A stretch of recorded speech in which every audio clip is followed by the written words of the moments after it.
बड़ी खबर है, आज कयामत की रात है। ईरान के लिए आज कयामत की रात है। ईरान में लोग सोएंगे नहीं, हम नहीं, आज सोएंगे नहीं। जिस बात का डर था वही हुआ। ईरान हमला कर सकता है, ईरान हमला कर सकता है, और ईरान ने हमला कर दिया। देखिए जरा, ईरान ने जो बैलिस्टिक मिसाइल लॉन्च की, उससे पहले ये तस्वीरें आप देखिए कि पहले हमास का चीफ हानिया मारा गया और नसरुल्लाह मारा गया, हिजबुल्लाह चीफ। IRGC जो ईरानी सेना है, उसका कमांडर कासिम सुलेमानी मारे गए। इन हत्याओं के बाद ईरान ने बदला लेना शुरू किया।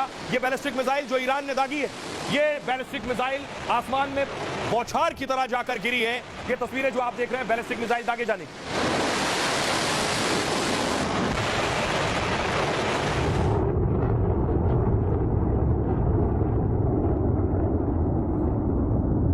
तस्वीरें खुद अयातुल्लाह खमनेई ने साझा की कि एक साथ जिस वक्त ईरान से मिसाइलें दागी गई हैं और ये मिसाइलें जाकर सीधे, ये देखिए, ये मिसाइलें एक साथ बताया गया 200 मिसाइलें दागी गई हैं आसमान में। आप देख रहे हैं ये मिसाइलें जाकर गिरी। तस्वीर में दिखाऊं, जब मिसाइलें दागी जा रही थी, देखिए ईरान में लाइव चल रहा था, ईरान के टेलीविजन में लाइव चल रहा था, बाकायदा अनाउंसमेंट हो रहा था कि हमला कर दिया है।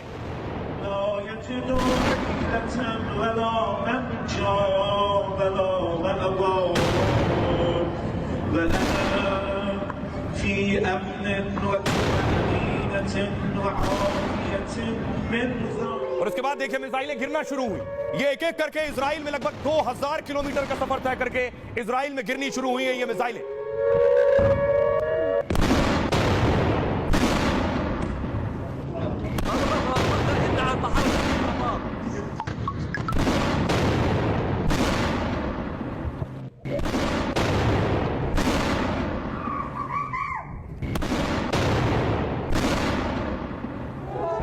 और ईरान में पटाखे छूट रहे थे, ये देखिए जरा, इजराइल में मिसाइल गिरी, ईरान में जश्न मनने लगा, दिवाली मन रही थी, पटाखे छोड़े जा रहे थे, आतिशबाजी हो रही थी ईरान में।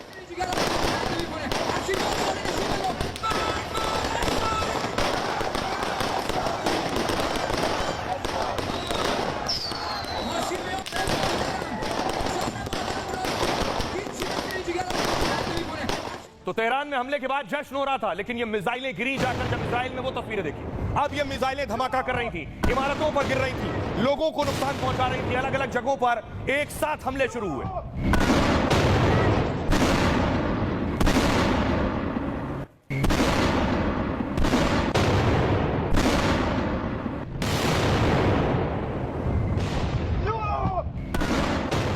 ईरान का दावा है उसने रिहायशी इलाकों को टारगेट नहीं किया। ईरान कह रहा है उसने हाईवे पर टारगेट किया। देखिए हाईवे पर आकर मिसाइल गिरी, उसने उसके एयरबेस को टारगेट किया है इजराइल के।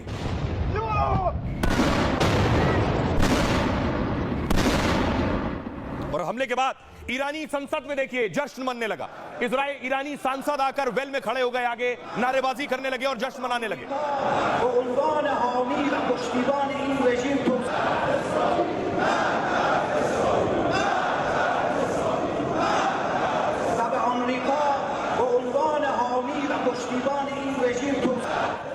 जैसे ही मिसाइल दागी जाने लगी, उस वक्त इजरायली सेना जो है वो वहां मौजूद थी। देखिए वो किस स्थिति में थे। ये ऊपर से मिसाइल आ रही थी, इजरायली सेना के जवान ने देखिए अपनी राइफल फेंक दी और बचाने के लिए खुद को वो जमीन पर लेट गया है। देखिए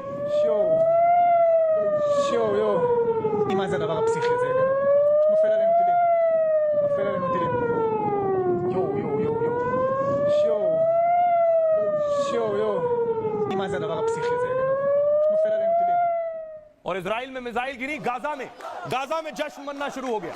गाजा में लोग सड़कों पर निकल आए कि इजराइल पर ईरान ने मिसाइलें दाग दी हैं।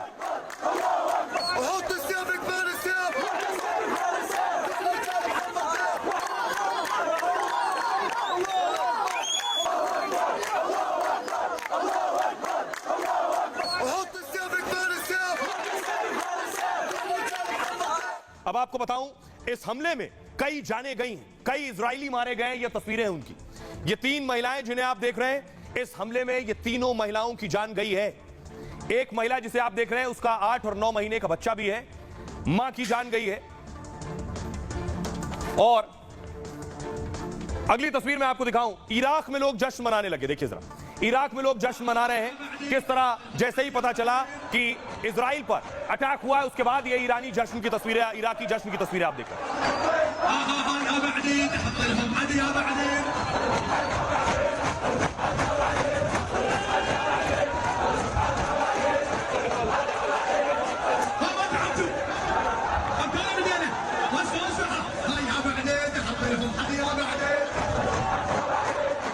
अब देखिए जो मिसाइलें आकर गिरी उसके साथ लोग सेल्फी लेने लगे। ये मिसाइल का खोल आप देख रहे हैं, खोखा, ये आकर गिरी है।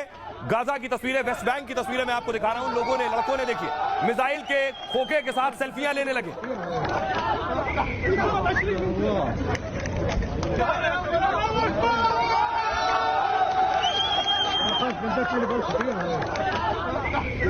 लेकिन देखिए एक दर्दनाक हादसा हुआ। मिसाइल का खोखा गिरा है एक शख्स पर आकर और इसकी मौत हो गई। ये देखिए खड़ा हुआ है रोड पर, ऊपर से आकर खोखा गिरा है और इसकी मौत हो गई। बताया गया ये ईरान की दागी हुई मिसाइल थी।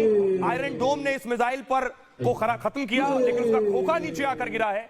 एक युवक खड़ा था, उसके ऊपर आकर गिरा और उसकी जान चली गई।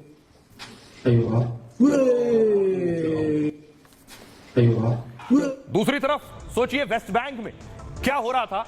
वेस्ट बैंक में नसरुल्लाह की तस्वीर के साथ देखिए सेलिब्रेशन हो रहा है। लोग जो है नारेबाजी कर रहे थे, प्रोटेस्ट कर रहे थे, सड़कों पर निकले हुए थे।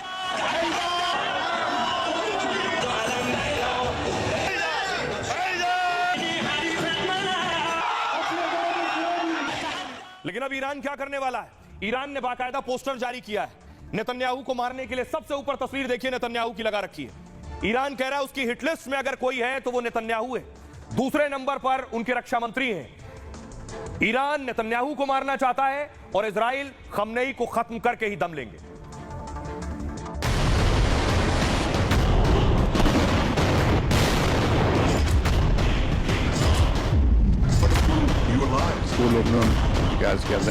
ईरान ने इजराइल पर 200 मिसाइलें दाग दी, लेकिन वो अभी रुकने वाला नहीं है।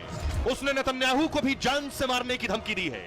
खमनेई ने बाकायदा एक हिट लिस्ट जारी की है जिसमें सबसे ऊपर नेतन्याहू का नाम है। तो इजराइल ने भी जवाबी हमले की तैयारी कर ली है और इजराइल के टारगेट में पहले नंबर पर है खमनेई। खमनेई को बचाने के लिए ईरान खुफिया बंकर का सहारा ले रहा है, लेकिन नेतन्याहू ने ऐलान कर दिया है कि जैसे वो लेबनान में तबाही मचा रहा है वैसा ही हाल खमनेई और ईरान का करने वाला है। मतलब दुनिया के दो बड़े मुल्कों के बीच बहुत बड़ी जंग की शुरुआत हो चुकी है। आज की रात ईरान के लिए कयामत की रात होगी। अब आपको दिखाऊं, ईरान ने इजराइल पर मिसाइल दागी, लेकिन आसान काम नहीं था क्योंकि दूरी कई 100 किलोमीटर की। इतनी लंबी दूरी से मिसाइल दागने के लिए लंबी दूरी की मिसाइल चाहिए। जरा दोनों के बीच का डिस्टेंस देखिए।